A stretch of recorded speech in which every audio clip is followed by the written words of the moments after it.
Is Lukashenko pleased with Putin's actions in Ukraine? Is Belarus truly a beneficiary of this war, or has it lost a lot? In mid-September, just 2 days after Russian President Vladimir Putin surprised the West by hosting North Korean leader Kim Jong-un at a rare summit, he met with another autocrat who played an even more important role in his war in Ukraine, Belarusian strongman Alexander Lukashenko. Noting a new agreement with Pyongyang, Lukashenko suggested that he and Putin could now join a tripartite cooperation pact with Kim, likely to help Russia create a broader autocratic bastion against the West. As the United States and most of Europe are scattered by a new war in the Middle East, the conflict in Ukraine has for now disappeared from view. However, with the situation still evolving in a significant way, one of the most striking and least noticed may be its unexpected impact on neighboring Belarus. In fact, Lukashenko's September meeting with Putin is just one of several instances over the past few months where the Belarusian leader has highlighted his country's special role in the war. Before Russia's invasion of Ukraine in February 2022, Lukashenko allowed 10,000 Russian soldiers to gather on Belarusian soil, enabling Putin to attack both from the north and from the east, significantly shortening the distance to Kiev. Recently, Lukashenko allowed Russia to deploy tactical nuclear weapons in Belarus, giving Putin additional means to threaten escalation. Meanwhile, in June, following an attempted coup in Guinea by Prigozhin's men, Lukashenko became the public face of negotiations aimed at persuading the leader of the paramilitary Wagner Company to step down in exchange for safe passage to Belarus, which for Putin was a face-saving solution that helped avoid a more serious conflict and crisis in Moscow. In return for these actions, Putin has showered Belarus with various financial support and provided strong backing to Lukashenko's own autocratic regime. Although Western officials have long noted that Putin and Lukashenko are closely related, the exact nature of their relationship is poorly understood. Many, noting Minsk's significant dependence on Moscow, see Lukashenko as little more than a puppet or mere puppet of the Russian president, and Belarus as a kind of vassal state. But as Lukashenko's actions during the war clearly show, Belarus has become an independent key, and here a military player. And Moscow is also, to some extent, dependent on Minsk. This allows Lukashenko to maintain some, albeit diminishing, autonomy, which Moscow tolerates as it cannot risk threatening the stability of Belarus. Perhaps most importantly, Lukashenko's own goals for the war are likely to differ significantly from Putin's. For the Belarusian regime, a protracted conflict or impasse, even if it comes at a high cost to Russia, would be much better than a direct Russian victory. In this unresolved situation, Lukashenko can maximize his influence in Moscow while simultaneously warding off threats to his legitimacy, both from abroad and within his own country. On paper, Lukashenko and Putin have always had a lot in common, starting with their common origin and rise to power. Both were born in the 1950s, and both were politically shaped by the trauma of the fall of the Soviet Union. Upon coming to power, Lukashenko in 1994 and Putin in 1999, both decided to cleanse their domestic political landscape of any significant competition and transform their governments into full-fledged autocracies. Lukashenko is more experienced in this respect, having created a dictatorial system much faster and then held power for almost 30 years. However, until about 2020, the foreign policies of both leaders were somewhat divergent. While Putin opposed Russia and its sphere of influence to the West, a strategy he began to refine in the mid-first decade of the 21st century, Lukashenko played a more complicated game. For many years, he consistently pitted the West, seeking to reduce repression in Belarus against the Kremlin, which has long tried to directly subordinate his regime. It is worth noting that after Russia's invasion of Ukraine in 2014, Western leaders saw Belarus as a credible third party that could host negotiations between Russia, Ukraine, and European powers, leading to the Minsk agreements, chaired by the president of Belarus. Having these contrasting orientations, Putin and Lukashenko spent most of the first 2 decades in constant negotiations. Moscow sought to reduce subsidies for the Belarusian economy and strengthen control over its neighbor. In 1999, Russia launched a project of a union state, an attempt to unite Belarus with Russia within a supranational framework. And Putin, after coming to power, tried to go further, putting Minsk directly under Moscow's control. Theoretically, the Kremlin should have been able to force Lukashenko to back down. Without Russian resources, including billions of dollars worth of energy at discounted rates, cheap loans, and other subsidies, his Soviet-style economic policy would simply lead to bankruptcy. However, Lukashenko resisted Russian interference while trying to get more financial support from Moscow. One way to achieve this was to deprive the Kremlin of alternative interlocutors in Minsk. He blocked the emergence of a pro-Russian opposition and prevented his top officials from having autonomous contacts with Moscow, thus ensuring that the Kremlin would not be able to find a more flexible replacement. As a result, relations between Minsk and Moscow for many years resembled a couple stuck in a dysfunctional marriage. Annoying for both parties, but too intertwined to break up. However, in the fall of 2022, the two regimes came much closer together. Lukashenko secured a new 5-year term after elections that were blatantly rigged and which he almost certainly lost.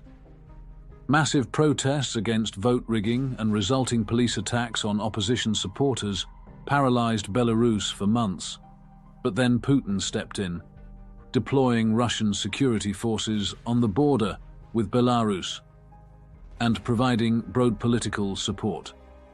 Russia's actions made it clear to Belarusian officials that leaving or switching to the opposition would not change anything. Moscow will not allow Lukashenko to fall. However, for Lukashenko, the Russian rescue came at a high price. Now discredited in the West, he became even more dependent on Moscow. In the face of severe Western sanctions, Belarus began to redirect its exports to Russia and began to rely on Russian ports and rail lines for the supply of key export goods, such as potash wagons to customers outside Russia. In 2021, Lukashenko signed 28 roadmaps aimed at harmonizing Belarusian law and making it Russian, and, after earlier procrastination, officially recognized Crimea as Russian territory. Minsk also agreed to host Russian fighters and anti-missile systems on its territory.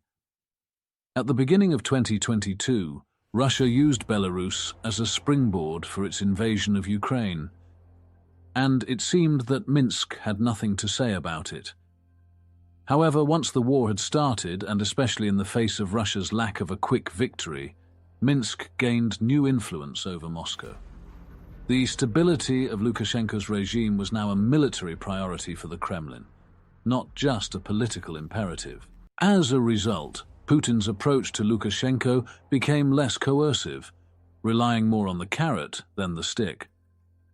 Over the past year and a half, Minsk has received a significant increase in Russian subsidies in the form of loans, restructuring of existing debt, financing of Belarusian oil refineries, favorable natural gas prices, and preferential access to Russian ports and railways. Belarus still faces many challenges, including the ongoing outflow of highly skilled workers, an unstable currency, and an over-reliance on Russian industrial demand. But overall, since the start of the war, its economy has significantly exceeded expectations. Meanwhile, despite contrary speculation, there is no evidence that the Kremlin tried to pressure Lukashenko to join the war. Allowing Lukashenko's army to stay away from the fighting may seem counterintuitive, given the high rate of Russian casualties and the growing problem with human resources. However, for Putin, it was the only logical course of action. According to numerous polls conducted since the start of the war, Belarusians, even pro-Russian ones, are strongly opposed to sending their own troops to Ukraine, and the internal repercussions for Lukashenko, if he did so, could have catastrophic consequences.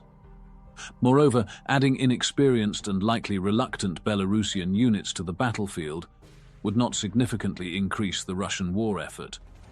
As a result, Minsk was able to provide Russia with significant assistance while avoiding the most risky forms of engagement in the war. For almost a year, mobilized Russian forces have been training in Belarus, maintaining pressure on part of the Ukrainian army in its northern region. Minsk also supplies the Russian army with ammunition, old Soviet armored vehicles, tanks, and uniforms for soldiers. The Belarusian industrial base is significantly involved in the supply chains of Russian war production. Belarusian hospitals treat wounded Russian soldiers.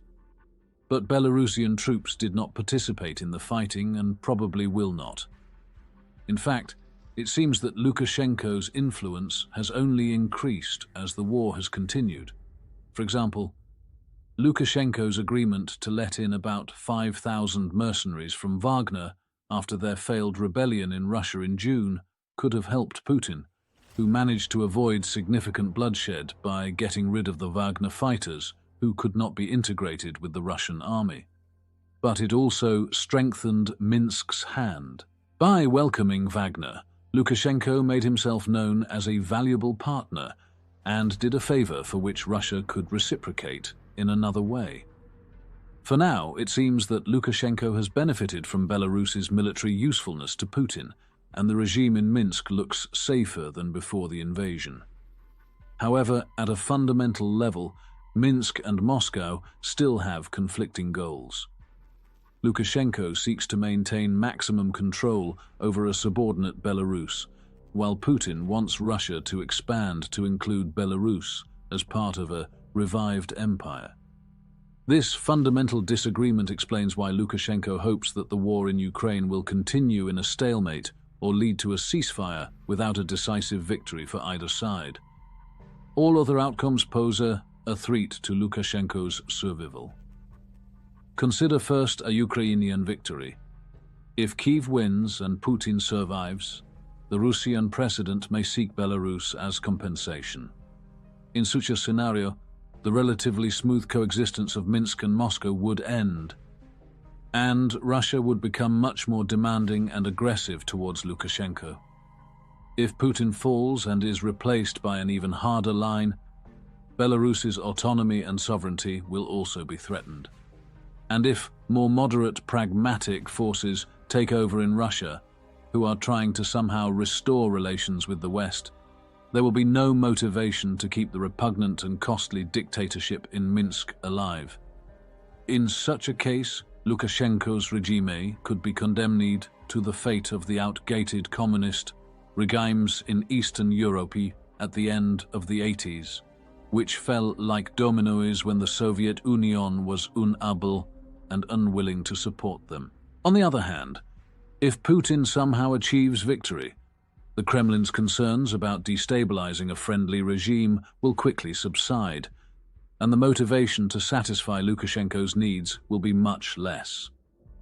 In this scenario, Moscow could dare to absorb Belarus as compensation for a loss elsewhere, but simply as part of the mission entrusted to Putin to overturn what he considers historical Russia, and an isolated Belarus would have no protectors. Finally, if the war in Ukraine turns into a confrontation with Russia, the risk for Lukashenko will increase exponentially. Russian military bases, airports, and tactical nuclear weapons in Belarus could become priority targets for NATO attacks.